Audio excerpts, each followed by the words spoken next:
Sea bienvenido cada uno de ustedes a esta congregación de la Iglesia por las Casas. Estamos agradecidos con Dios de este privilegio de poder llegar a la intimidad de su hogar a través de esas pantallas, a través de esos dispositivos, a través de que Dios ha puesto en su corazón conectarse a este lugar. Les sugiero que comparta con otros la oportunidad de poder escuchar palabra de Dios para que conozcamos el consejo oportuno que la palabra nos brinda.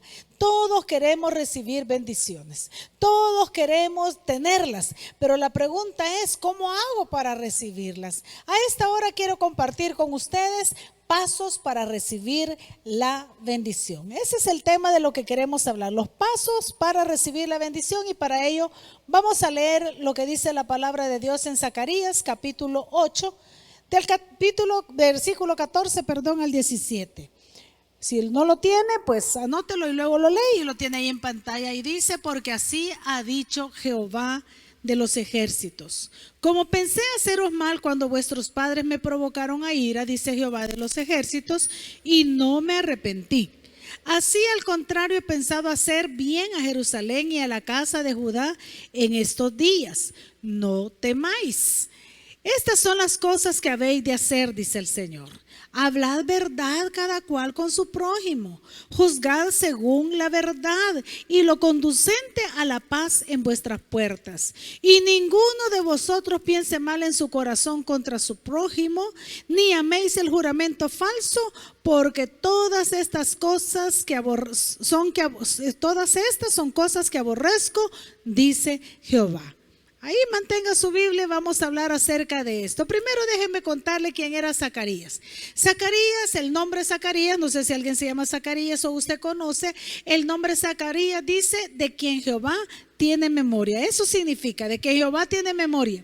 Fue uno de los profetas post-exílicos, o sea, después de que el pueblo de Israel estuvo en el exilio, y este profeta recibió un llamado especial de parte de Dios, que era alentar a los judíos para completar la tarea de reconstruir el templo. Después del exilio, los que regresaron a su hogar estaban entre los cautivos más pobres. La historia bíblica nos cuenta que fueron más de 50,000 personas que regresaron con Zorobabel y Josué. Y estos al nomás llegaron, dice que reedificaron el altar e iniciaron la reconstrucción del templo. Pero como siempre que se quiere hacer algo para el Señor hay oposición. Dice que la oposición de los samaritanos detuvieron la construcción por aproximadamente 12 años. Qué tristeza que hay personas que ni hacen ni dejan hacer a otro, ¿verdad? Pero fueron invadidos todos los que regresaron del exilio, estoy hablando de los judíos, del pueblo de Dios, fueron invadidos por el desaliento y otras preocupaciones. Parece ser que es como estamos nosotros ahorita. Ya la pandemia, pues el Señor está tomando control, todavía no está erradicada. Por favor, guarde las medidas de bioseguridad, por favor, cuídese, ande con mascarilla, por favor, no baje la guardia, en pocas palabras. Pero en medio de todo esto, ya la iglesia empezó, aunque sea que hay que inscribirnos para poder tener espacio, porque los templos son pequeños. Otros lo que estamos haciendo es que al llenar hacemos más cultos, etcétera, etcétera. Pero muchos de ustedes se han quedado sentados. Muchos de ustedes no quieren ir a la iglesia. Muchos se han ido a otras congregaciones. Muchos han abandonado sus propias congregaciones. ¿Por qué? Porque el desaliento, porque las preocupaciones, porque el desánimo, porque el temor los han invadido. Pero en medio de esa crisis que vivía el pueblo de Israel allá y hoy estamos viviendo nosotros, el Señor manda en aquel tiempo al pueblo al profeta Zacarías a hablar, y ahora me manda a mí a que te proclame lo que ya el Señor le había dicho al profeta Zacarías, que es alentar a su pueblo a que salga de ese letargo espiritual y continúe la misión que Dios nos ha mandado. Él dijo: id por todo el mundo y predicad el evangelio a toda criatura. No importa el tiempo, él no dijo solo en épocas de bonanza. No sabe que en tiempo de crisis es cuando más se necesita palabra de Dios. Yo alabo, exalto y glorifico al Señor, y muchos de ustedes son testigos que no hemos parado de predicar. Quizás en estos días es cuando más hemos predicado. Créame, hay cansancio, hay agotamiento, pero hay satisfacción de que estamos haciendo la voluntad de Dios, que estamos pregonando la palabra del Señor. Entonces salgan del letargo, salgan de esa crisis, continúen en la misión. Usted es líder porque está sentado, usted es maestro porque está sentado, usted es un miembro activo de una iglesia, vaya a su congregación, congréguese, restáurese y será bendecido. Dios les promete a la nación de Israel que en el tiempo de Zacarías que iban a ser restaurados y que eso les iba a traer bendición. La restauración de las relaciones con Dios, mis amados hermanos, comienza con arrepentirnos. Hay que reconocer que le hemos fallado, hay que reconocer que hemos bajado a la guardia, hay que reconocer que no estamos orando como antes, no estamos leyendo la palabra, algunos ni se congregan, otros por lo menos por eso mantenemos esta iglesia por las casas, para que tenga la oportunidad de congregarse. Porque el enemigo de nuestras almas quiere que tengas un letargo, así que te hagas pasivo, que no ores, que ya no vayas a la iglesia, que no leas la palabra, porque entonces vas a ser presa fácil de él. Pero al arrepentirnos, asumimos una actitud solidaria hacia nuestro prójimo. Yo me arrepiento, Señor, y hasta aquí llega mi letargo. Yo me levanto y yo me uno. Mire, hay gente que pone pretextos. Sí, es que yo pedí que me anotaran y no me anotaron. Es que como la fulana no me pasó a traer. Que no, hermano, no pongamos excusa. Mi abuela decía algo, yo no sé si la suya también, pero ella decía: el que tiene hambre busca el yagual. Eso es un dicho aquí en El Salvador, y sé que nos miran gente de otros países. Eso significa, yagual se le llamaba a un canastito plano, o a veces era un plato de melamina que colgaban para aislarlo de las ratas o de todos los animales, pero todos sabían que ahí había comida. Era como la despensa en los tiempos de nuestras abuelas. Hoy podríamos decir: el que tiene hambre vaya a la refri, ¿verdad? El que tiene hambre vaya a la despensa. El que tiene hambre busca la comida. Eso quería decir que uno busca según la necesidad que tiene. Entonces, mis amados hermanos, si queremos recibir bendición en nuestras vidas, aquí le voy a dejar algunos pasos. 3 pasos básicos, 4 pasos básicos para poder recibir la bendición de Dios. Y vámonos, ahí estamos en Zacarías, usted va a ver que ahí estamos hablando. Y dice Zacarías en el versículo 16: estas son las cosas, dice Jehová, que habéis de hacer. ¿Cuáles son las cosas? Número 1, hablad verdad cada cual con su prójimo. Usted lo está leyendo ahí, versículo 16. Hablad verdad cada cual con su prójimo. Si yo quiero recibir las bendiciones de parte de Dios, lo primero que debo de hacer es ser veraz. Que todo lo que hable sea verdad. ¿Por qué voy a hablar mentira? ¿Por qué voy a estar tratando de fingir o de engañar? Esto de hablar verdad implica el uso de sinceridad en nuestras relaciones. Eso es lo que implica. Hablar verdad es, como dice la palabra del Señor, es como resumir la ley y los profetas. Si nosotros nos vamos al Evangelio según San Mateo, ahí en el capítulo 22, dice el versículo 34 en adelante. Usted lo puede leer ahí en su casa. Dice el versículo 34: entonces los fariseos, oyendo que se habían hecho callar a los saduceos, se juntaron a una, y uno de ellos, intérprete de la ley, preguntó para tentarle a Jesús, diciéndole: Maestro, ¿cuál es el gran mandamiento en la ley? Y Jesús le dijo: amarás al Señor tu Dios con todo tu corazón, con toda tu alma y con toda tu mente. Este es el primero y gran mandamiento, le dice. Y el segundo, oiga, es semejante: amarás a tu prójimo como a ti mismo. Y aquí le dice, se resume de estos 2 mandamientos, depende toda la ley y los profetas. O sea, usar sinceridad en nuestras relaciones es cumplir esto, ser veraces ante Dios, porque al amarlo yo no le voy a mentir, pero ser veraces con mi prójimo, porque si yo amo a mi prójimo tampoco le voy a mentir. Y otra razón es que nosotros no debemos de mentir, porque Satanás, dice la Biblia, que es el padre de toda mentira. Y el Señor le dijo a algunos que soy de vuestro padre el diablo, le dijo, porque todo lo que habláis es pura mentira. ¿Y qué hablas tú? ¿Hablas verdad o hablas mentira? Mire lo que dice también, que es un mandato que el Señor Jesucristo dejó, y ese es parte del Sermón del Monte. Mateo capítulo 5 versículo 43 dice: oíste que fue dicho, amarás a tu prójimo y aborrecerás a tu enemigo. Pero yo digo, amad a vuestros enemigos. Qué difícil, ¿verdad? Bendecid a los que os maldicen, Haced bien a los que os aborrecen y orad por los que os ultrajan y os persiguen, para que seáis hijos de vuestro Padre que está en los cielos, que hace salir su sol sobre malos y buenos, y que hace llover sobre justos e injustos. Porque si amáis a los que os aman, ¿qué recompensa tenéis? Dice el Señor. ¿No hacen también lo mismo los publicanos? Y si saludáis a nuestros hermanos solamente, ¿qué hacéis más? ¿No hacen también así los gentiles? Entonces dice el Señor: sed pues vosotros perfectos, como vuestro Padre que está en los cielos es perfecto. Busquemos esa perfección. Hablemos verdad. No importa que otros mientan, no importa que otros hagan. No, si queremos ver las bendiciones de Dios, regresemos a Zacarías capítulo 8, versículo 16. Dice: hablad verdad cada uno con su prójimo. Sé que cuesta, porque nuestra cultura nos enseñan a mentir. Muchas veces nos dicen: ¿qué tal? Bien, pero ya solo es un dicho, ya no es algo que realmente sintamos y no nos estamos sintiendo bien. Claro, vamos a decir: pues yo aprendí a decir en el Señor bien, aunque me siento cansada, aunque estoy enferma, pero en el Señor yo estoy bien. Y a veces digo eso: en el Señor bien.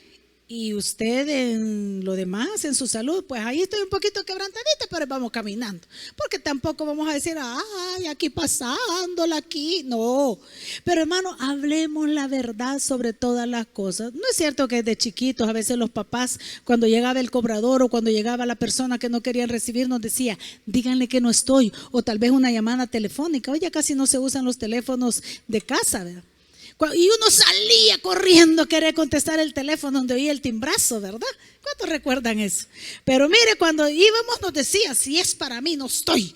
¿A cuántos nos hicieron mentir eso? Pero mire, ya no hagamos eso con los niños. Hablemos verdad, enfrentemos las situaciones. ¿Qué dice Zacarías 8, versículo 16? Segundo paso para recibir las bendiciones de Dios. Dice: aparte de hablar verdad cada cual con su prójimo, juzgad según la verdad y lo conducente a la paz en vuestras puertas. ¿Qué quiere decir el Señor?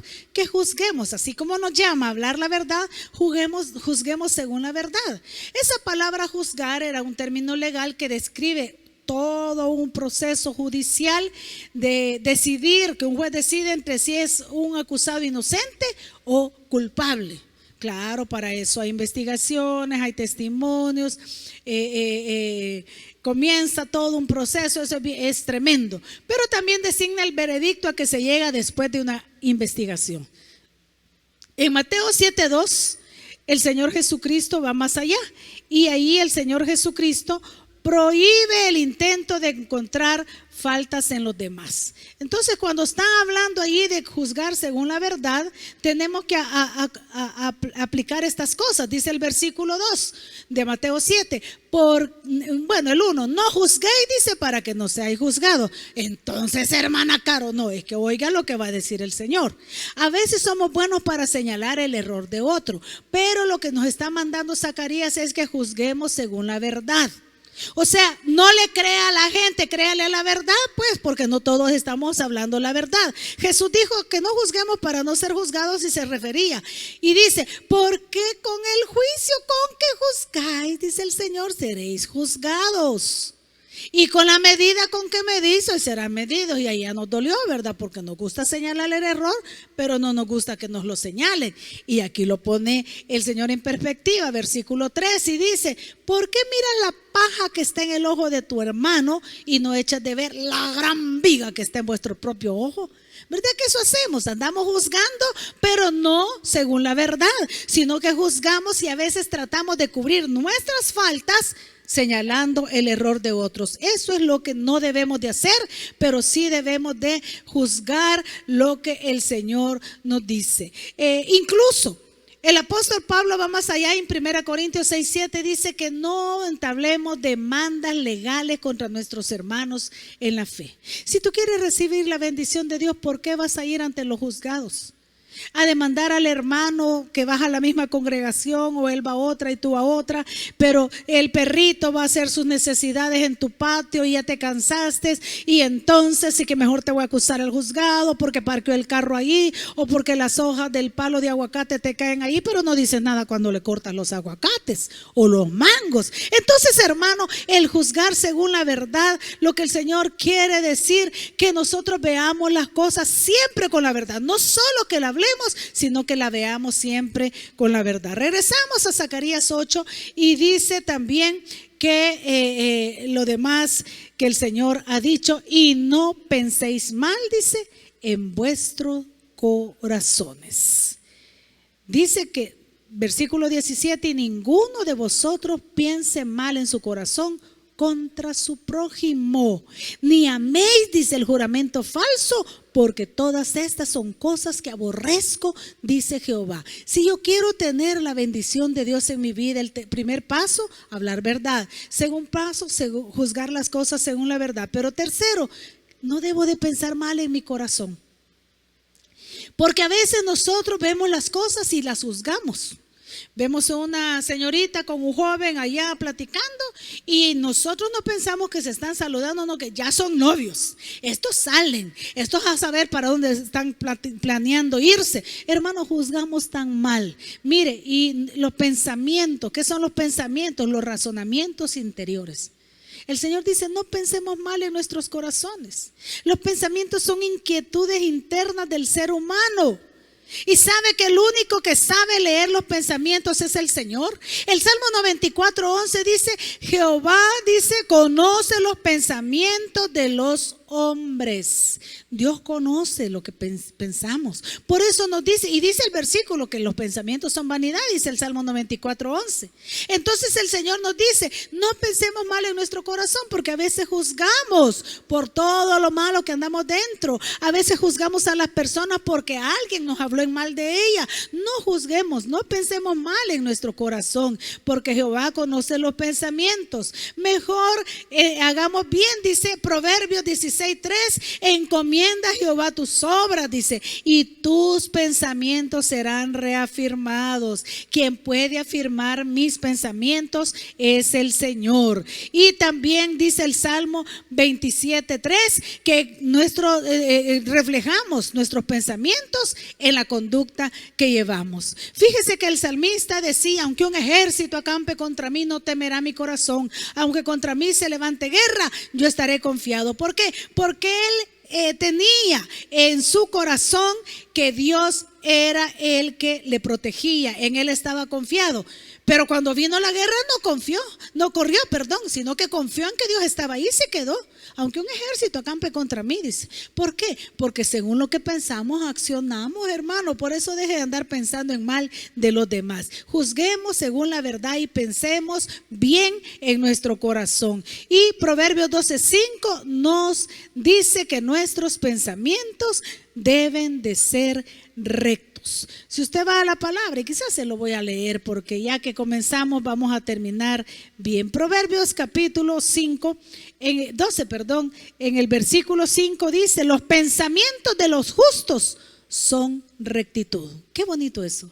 Los pensamientos de los justos son rectitud. Nuestros pensamientos deben de ser rectos. Y por último, mi amado hermano, dice el versículo capítulo 8 de Zacarías, también dice el Señor que no amemos juramento falso. Versículo 17, ninguno de vosotros piense mal en su corazón contra su prójimo, ni améis el juramento falso, porque todas estas cosas son las que aborrezco, dice el Señor. O sea que debemos de hablar verdad, juzgar todas las cosas según la verdad. No debemos de pensar mal en nuestro corazón, pero tampoco andar jurando falsamente. Jurar es comprometerse mediante un juramento.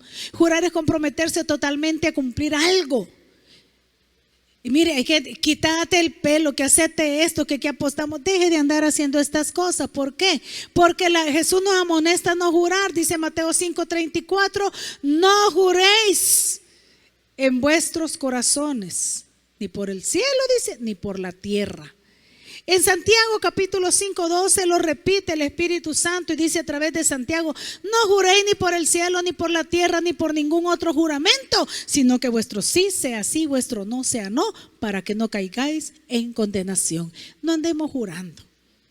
Mira, delante de Dios, te lo juro que es cierto que yo lo vi cuando no has visto nada.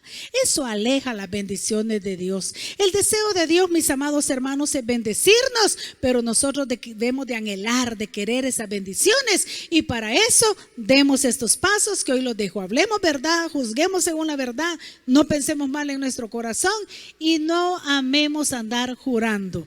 Te dejo estas cosas para que tú recibas las bendiciones de Dios, y si necesitas comunicarte con nosotros, ahí están los medios cómo hacerlo. Hasta la próxima y que Dios te bendiga. Querido amigo, querida amiga, quiero invitarte a que rindas tu corazón a Cristo Jesús. Él te ama y quiere salvarte, pero tú debes de invitarlo a que entre a tu corazón. Déjame dirigirte en una oración de arrepentimiento y fe, para que puedas convertirte en un hijo o una hija de Dios. Repite conmigo: Padre Celestial, reconozco que soy pecador. Yo te acepto como mi único y suficiente Salvador de mi vida y de mi alma. Perdona todos mis pecados. Límpiame con tu preciosa sangre. Escribe mi nombre en el libro de la vida. Séllame con tu Santo Espíritu y guíame en mi diario vivir. Abro mi corazón para que hagas de él tu morada. Amén y amén. Si repetiste esta oración, ahora te invito a que te reportes con nosotros para darte un seguimiento y poderte ayudar en este caminar que has iniciado ahora, que es una nueva vida. Escríbenos al WhatsApp al 77 48 41 37 y podamos nosotros de esa manera ayudarte, o escríbenos a los medios de comunicación que aquí te estamos presentando. Te aconsejo que platiques con Dios. De aquí en adelante eso se llama orar, pero también, si puedes y tienes, leas de su palabra. Que Dios te bendiga.